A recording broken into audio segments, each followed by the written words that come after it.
What do you do if your baby has diarrhea?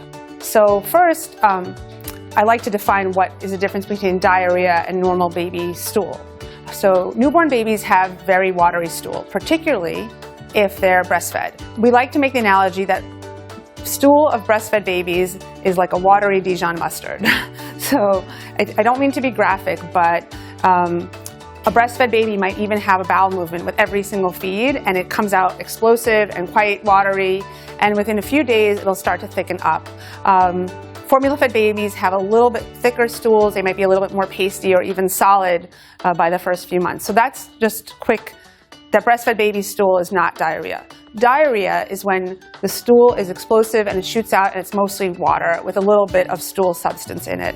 So what do you do when your baby has diarrhea? First thing you should do, you should definitely call your doctor if your baby has diarrhea, especially if it's a first episode. Diarrhea is usually infectious in origin. Most of the time it is caused by viruses, and we don't really check to see what virus is because it's so common.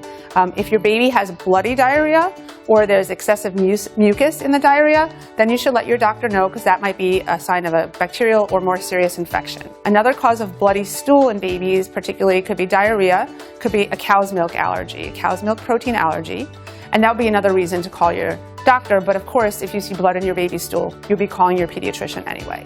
If your baby just has diarrhea and is not vomiting, it is easier to treat, let's put it that way. Some medical studies say that you can actually feed through the diarrhea, that as long as your baby's not vomiting, you can continue nursing or you can continue giving infant formula. However, there is a lot of lactose in milk. So actually breast milk has more lactose than formula, which people usually don't know unless your baby's on a soy formula or a lactose-free formula.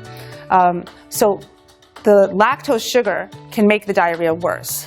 Doctors recommend that you give your baby replacement fluids at home. So you don't need to run to the emergency room to get IV fluids if your baby's not vomiting, because your baby's able to take in fluids. So we recommend oral rehydration fluid. One common brand is called Pedialyte, but there are other brands on the market that you can choose. They're offered in most pharmacies and baby stores. Instead of giving your baby milk at that next feed, you can give the baby this rehydration fluid. We usually recommend starting with small amounts because you don't want your baby to vomit, 2 to 3 ounces every 2 to 3 hours. You want to ensure that your baby has good hydration, that your baby's making tears, urine, and has moist mucous membranes. When you look in their mouth, that their lips aren't dry or cracking, those would be signs of dehydration and a reason to call your doctor. If your baby is really hungry and wants to eat, and if your baby's already eating solids, you can give something called a brat diet, B-R-A-T. So it's bananas, rice, applesauce, tea, toast. Those are things that usually babies can tolerate, keep down. The bananas are nice because they help bind the stool and make a more firm stool.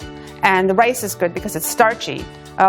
One of the old family remedies is that you save the water that you boil the rice in, and you actually use that water, you put it in a baby bottle, and you could add a little bit of sugar to make it a little bit more tasty, and have your baby drink that, and that's a really starchy liquid that'll help make more formed stools. And I also recommend that when a baby has diarrhea to give a probiotic.